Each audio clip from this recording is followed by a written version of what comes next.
여러분 안녕하십니까, 강신업 변호사입니다.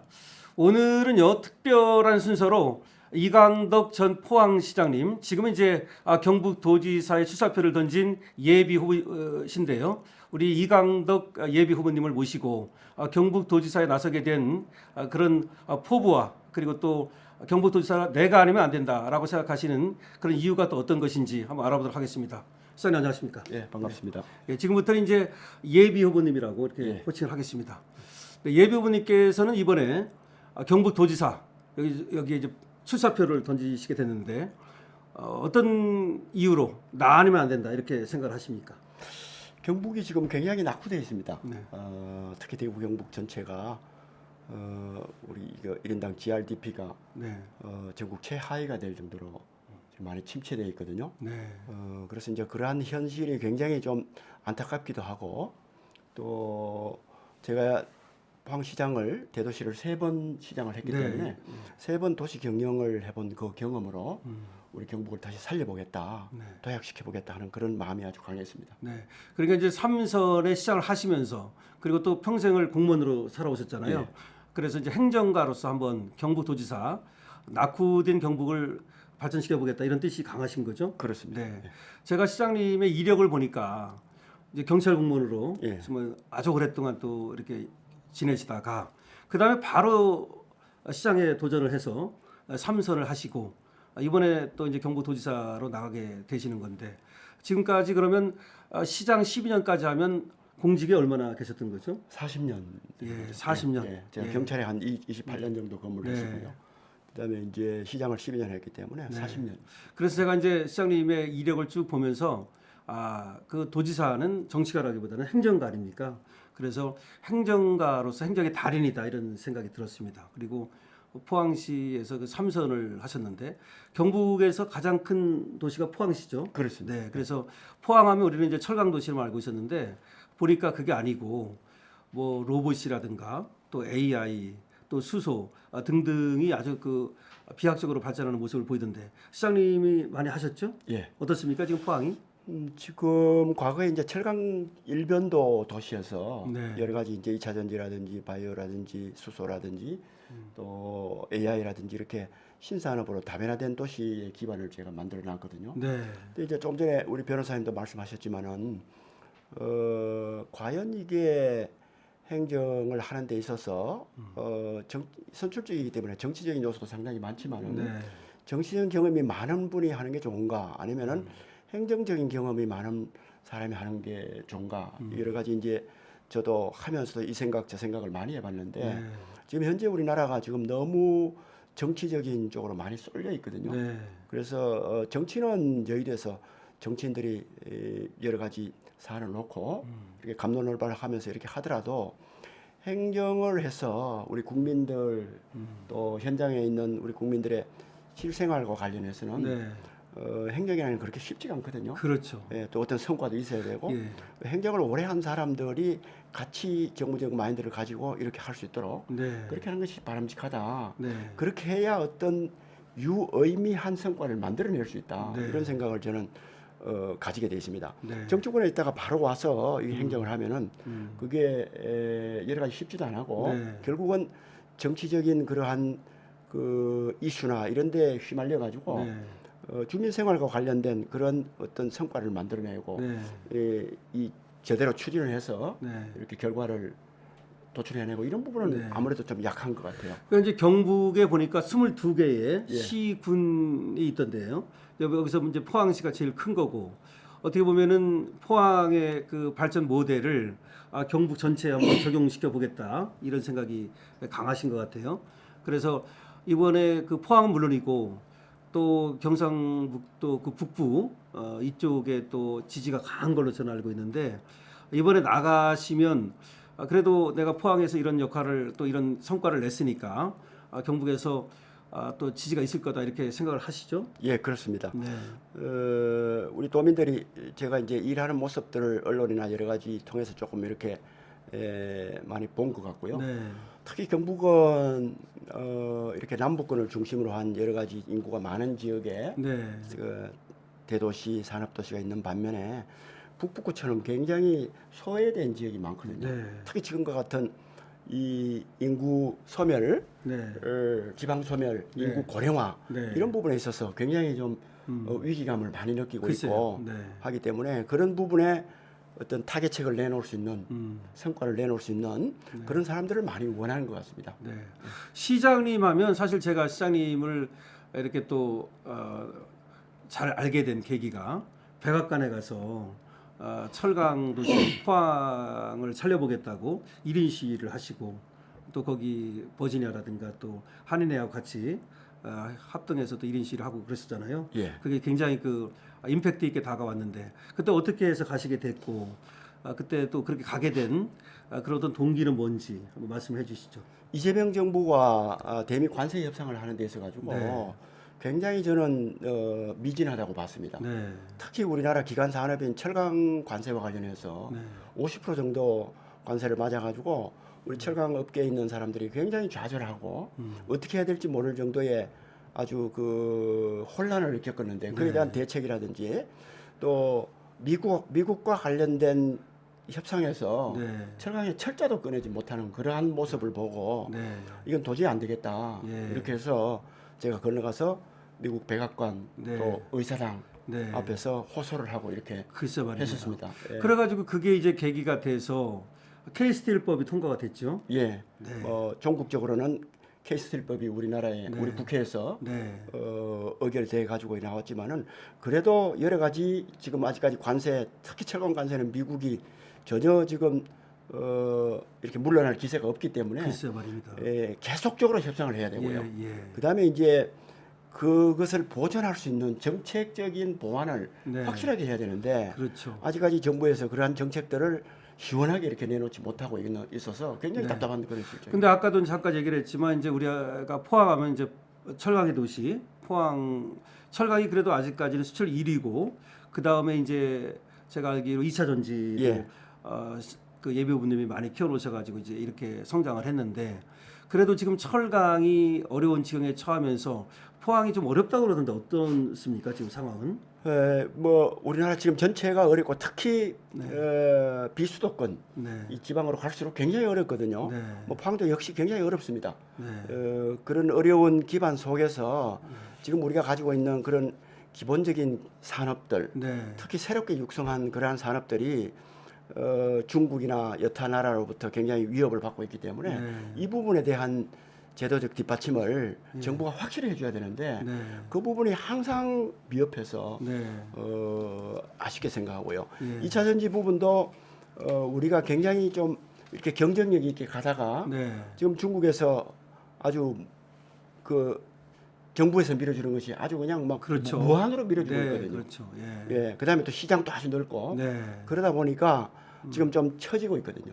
우리가 이 또- 부분에 대한 것도 분명히 아, 앞으로 이제 기후 위기 이런 네. 부분 때문에 예. 결국은 2차 전지 부분이 산업이 크게 국제적으로 이렇게 살 수밖에 없거든요. 네. 그러면은 거기에 우리가 중국에 뒤지지 않도록 또 유럽에 뒤지지 않도록 네. 제대로 된 투자와 R&D 그다음에 여러 가지 세제적인 혜택을 해서 네. 경쟁력을 갖출 수 있도록 해줘야 네, 되는데 네. 그 부분이 많이 부족합니다. 예. 지금 이제 또 하나의 그 이슈로 떠오르는 것이 행정 통합 문제인데요. 이 행정 통합이 오늘 이제 경상북도와 대구 여기는 보류가 됐고 전라남도 광주 이쪽은 통과가 됐죠. 그렇죠. 자, 그런데 지금 보니까 대구 경북하고 전남 광주 행정 통합 특별 법안을 비교해 보면 이게 너무나 정말 저쪽으로 기운 전남 광주 쪽으로 기운 그런 법안을 내놨다. 지금 민주당에서 말이죠. 이런 얘기가 나오는데 지금 행정통합 이슈와 관련해 가지고서 그 예비 후보님께서는 대구 경북 행정통합에 대해서 좀 신중해야 된다라 어떻게 보면 좀 반대 목소리를 내고 계신데요. 이와 관련해서 지금 국회나 지역이나 분위기가 긴박하게 돌아가고 있다 이런 얘기가 나오고 있습니다. 민주당 주도로 아까 말씀드린 것처럼 이제 저쪽 전남하고 광주 이쪽은 법이 통과가 되고 대구 경북하고 충남 대전은 보류가 됐습니다.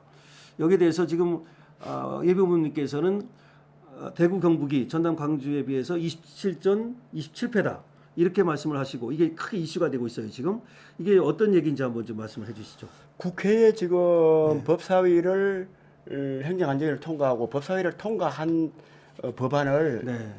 비교를 해보고 보면은 특히 그 중에서 오늘 법사위를 완전 통과한 본회의만 앞둔 전남 광주 통합 법안하고 그 통과가 됐죠? 예, 그다음에 법사위 아직 지금 계류 중인 대구 경북 통합 예. 법안을 비교를 해보면은 예. 비교도 할 수 없을 정도의 특혜가 광주 전남 통합 법안에 들어가 있습니다. 예. 그러나 대구 경북 통합 법안에는 대다수가 그것이 빠져 있습니다. 빠져 있고. 이것은 눈에 보이는 특혜거든요. 네. 예를 들어서 행정 통합을 한다는 것은 국가 100년 대계를 보고 하는 그렇죠. 거거든요. 예. 100년 대계를 하는 데 있어서 네. 뭐 지역을 이렇게 차별을 한다든지 네. 이렇게 해서는 안 되는 거거든요. 그렇죠. 지역 차별이 심하다. 예, 그래서 그러한 이 차별이 있는 법을 통과를 시킬 바에야 네. 제대로 된 법안이 통과될 수 있도록 준비를 해서 이렇게 해야 되지. 네. 이렇게 해서 할 수는 없다. 그렇죠. 그런 것이 제일 문제고요. 또 이러한 법안에 대해서 지금 지역민들이 굉장히 분개하고 있는 그런 상황이거든요. 예, 지금 보니까 그러면 전남 광주법은 통과가 됐고 그다음에 이제 대구 경북 쪽은 통과가 안 됐다면 만약에 대구 경북은 통과를 시키려면 이 법을 전면적으로 개정을 해야 되겠네요. 전면적으로 개정해서 네. 전남 광주 법안에 준하는 정도의 예. 특례와 예. 여러 가지 보장이 들어가 있어야 되거든요. 근데 지금 그 국회에서 심의 과정에서 네. 그런 부분은 다 누락되거나 네. 빠지거나 예. 또 일부 주장을 했지만은 반영이 안 되고 그렇죠. 그렇게 하기 때문에 이것은 노골적인 특혜로 볼 수 있습니다. 그러니까 예비 후보님께서는 대구 경북의 통합에 무조건 반대하는 건 아니고 그렇습니다. 신중해야 된다는 입장인데 제대로 돼야 된다. 제대로 만들어야 된다. 그렇습니다. 특히 지금 이런 식으로 통합이 돼 가지고는 오히려 뭐 대도시 뭐 포항과 같은 도시는 좀 도움이 될지 모르지만 오히려 지금 그 낙후된 지역 이쪽은 오히려 더 그 손해를 보는 그런 것이라고 또 얘기를 하던데 어떻습니까? 이것은 속된 말로요. 네.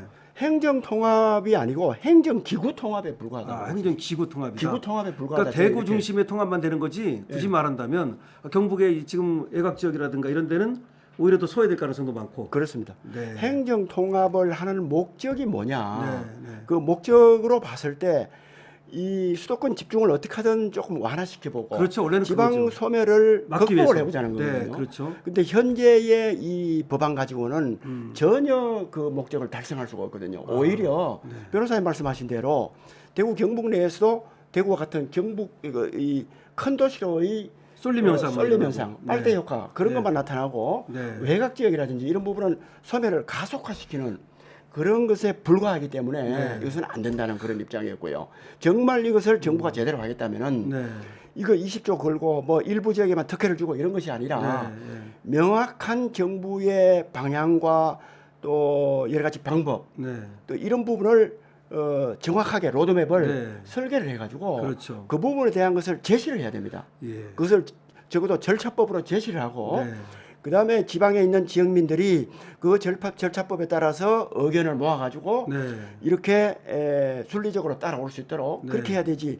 이것을 뭐 선거 한 몇 개월 전에 앞두고 네. 네. 이렇게 한다는 것은 이것은 굉장히 잘못된 방법이고 네. 시기적으로도 그렇고 중앙정부가 할 방법이 아니다. 그렇죠. 그리고 국가 100년 대계를 위한 대책도 네. 아니다. 예. 그래서 저는 이거 굉장히 유감으로 생각합니다. 예비후보님께서는 이에 대해서 이제 포퓰리즘이다. 예. 그리고 이제 돈 몇 푼 던져주고 말하자면 그리고 이제 선거를 앞두고서 선거 공학적으로 접근하는 것이라고 이제 보고 계시는 건데, 그죠? 예, 그렇습니다. 이게 만약에 지역이 소멸되고 뭐 지방이 지금 또 여러 가지 어려움에 처해 있고 이거를 정말로 살리고자 지방을 살리고자 하는 것이라면 이런 식의 어떤 포퓰리즘적 접근은 안 된다는 말씀이시죠? 그렇습니다. 20조가 뭡니까? 20조가. 네. 20조 주겠다. 20조를 다 주는 것도 아니에요. 예. 이게 정부가 사정이 되면은 최대 20조까지 주겠다는 거거든요. 네. 그 4년 합쳐가지고 네, 그렇죠. 예. 그걸 가지고 이것을 유도를 한다. 네. 이건 돈 갖고 할 수 있는 상황은 아니거든요. 돈보다도 더 중요한 것은 이러한 통합 자체가 정말 주민들의 이 지방자치 그 원칙에 따라서 네. 지방 주민 자치에 따라서 결정이 되고 네. 또 그러한 결정에 따라서 여러 가지 권한이 제대로 이양이 돼서 네. 그 권한을 제대로 행사하면은 네. 지속 가능한 소멸 방지가 되고 네. 새로운 도약을 할 수 있는 네. 그러한 그 통합이 돼야 그래야 이것은 제대로 된 통합이라고 할 수 있지. 네, 그렇죠. 돈 20조 줄게 손 들어봐라. 예. 이렇게 하는 것은 이건 정말 어린 아이들 유도하는 예. 어린 아이들에 대한 유도하는 방법이지. 네. 이것은 지방자치의 원래 원칙도 아니거든요. 예, 지금 보니까 근데 이거를 저 또 찬성하는 그런 후보 이제 예비 후보라고 해야 되겠는데 대구 경북에 이제 도지사로 나오시는 분들 중에서 찬성을 하시는 분들도 계시는 것 같은데 그분들은 어떤 이유로 찬성을 하시는 걸까요? 제가 봤을 때는 찬성하는 분들은 네. 개인적인 정치적 목적입니다. 아, 개인적인 정치적 목적. 이 통합을 하면은 네. 내가 여기에 통합 시장에 유리하다, 불리하다. 더 커지니까. 예, 하는 부분. 예. 그다음에 20조가 다 올 것이다 하는 그런 부분. 그다음에 우선적으로 그냥 해놓고 보자. 네. 그다음에 보완하면 되지 않냐. 네. 이런 아주 그 정말 네. 걱정되는 그런 네. 생각으로 어떻게 보면 이럴 수도 있어요. 대구시장하고 경북도지사를 다 합쳐가지고 대구 경북 전체에 이제 말하자면 수장이 되는 거잖아요. 그렇죠. 그러니까 언뜻 생각하면 그렇게 되면 더 뭐 내가 좀 더 큰 어떤 그런 몸집을 갖게 되겠다. 예. 대구 경북 전체의 수장이 되면 제가 볼 때 언뜻 생각해 볼 때 대통령도 노려볼 수 있을 것 같거든요. 그런 생각도 있지 않을까 싶은데. 예, 정말 잘못된 생각이거든요. 네, 그런 네. 생각이. 아, 이 중요한 것은 이러한 통합으로 인해서 네. 그 시민, 도민들의 생활이 얼마나 나아질 것인가, 네. 얼마나 행복 지수를 높일 수 있을 것인가, 네, 네. 거기에 정치하는 사람들이 얼마나 도움을 줄 수 있을 것인가, 네. 역할을 할 수 있을 것인가, 네. 이거를 생각해야 되지. 네.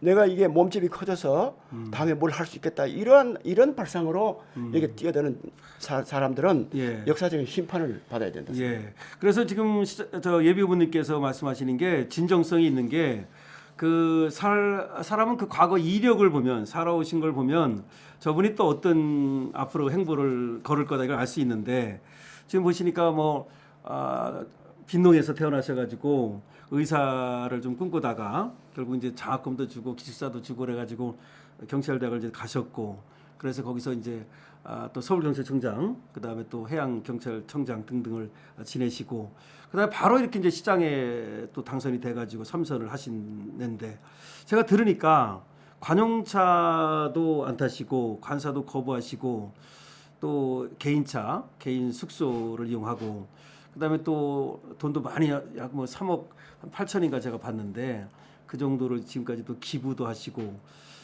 또 포항 그때 이재민이라든가 이들을 위해서 이재민 텐트를 최초 도입한다든지 여러 가지 이렇게 좀 해오셨어요.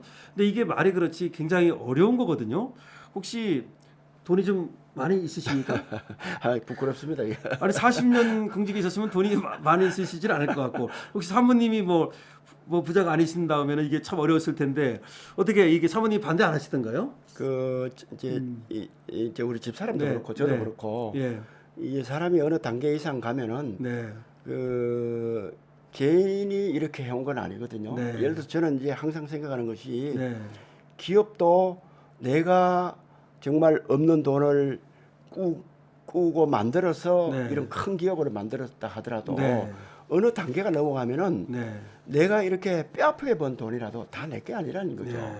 그것은 결국은 그 사회 시스템을 통해서 그러한 네. 회사를 운영할 수 있었고 그렇죠. 예. 그다음에 그 돈을 벌 수 있었기 때문에 네. 이것은 내 이름으로 되어 있지만 내 돈이 아니라는 거예요. 이것은 이 사회의 돈으로 볼 수 있는 거거든요. 네. 그래서 이제 또 어느 직책으로 올라가는 것들도 저는 마찬가지라고 예. 생각해요. 본인이 아무리 노력하고 했다 하더라도 결국은 또 여러 사람들이 할 수 있었고 하는 그런 기회를 자기가 얻은 거고 네.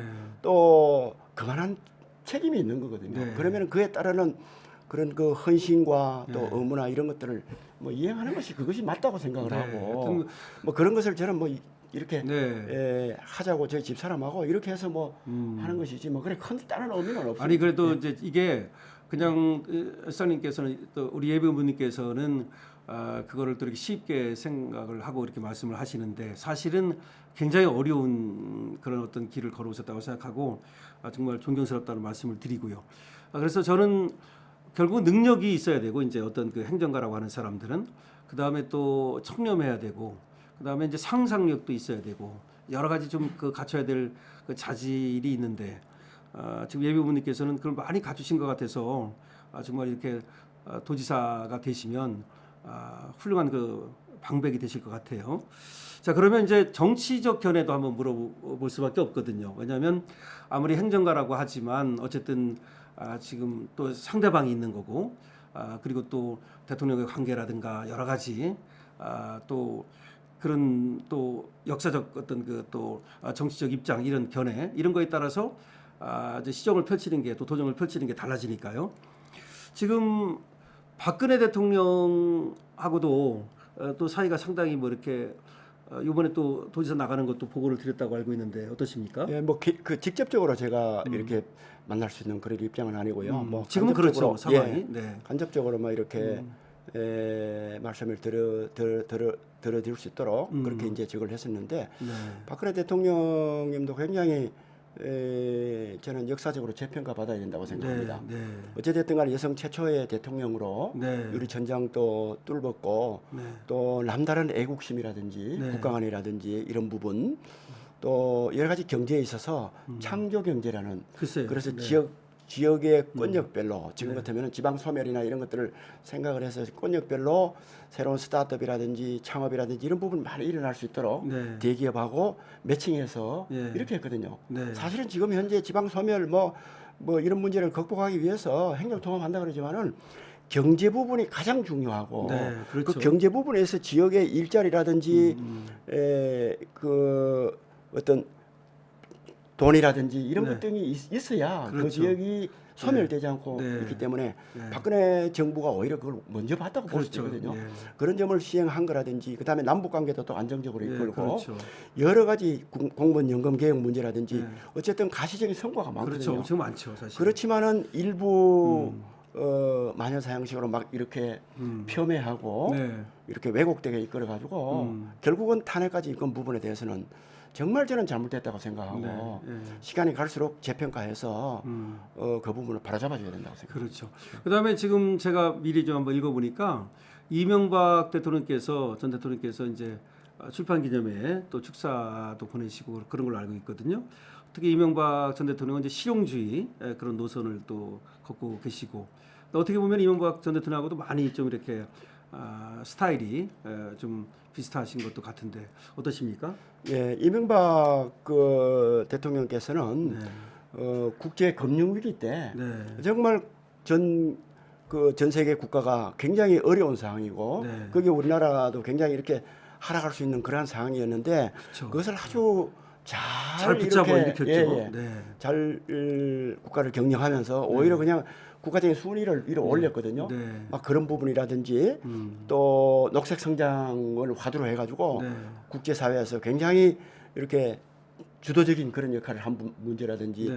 또 아랍에 네. 원전을 글쎄 수출했다든지 말입니다. 예. 이런 여러 가지 긍정적인 부분이 굉장히 예, 많거든요. 그럼요. 예, 그럼에도 불구하고 결국은 또 나중에 퇴임 이후에 예. 또 고초를 겪으시고 그랬는데. 예, 고초를 겪고 이렇게 그때는 해서 집값도 다 안정되고 경제가 참 좋았잖아요. 물가도 그렇습니다. 안정되고. 예. 우리 오히려 국민의 삶이나 이런 부분은 훨씬 좋아졌고 이런 부분인데 그러니까 이명박 전 대통령은 보면 정치가라기보다는 행정가. 예. 그래서 행정가가 사실은 저는 대통령을 하는 게 맞다고 생각하는데 그런 이제 굳이 따진다면. 예. 근데 이제 정치가라기보다는 행정가였는데 지금 계속해서 이제 정치를 하는 분들이 조금 이제 전체적으로 이 나라가 조금 어려워지고 이런 경우가 있어요. 자, 그 다음에 지금 이제 윤석열 전 대통령이 어쨌든간에 지금 뭐 여기 감옥에 계시고 또 내란 몰이를 당하셨습니다. 여기에 대해서는 또 지금 어떻게 보시는지. 예.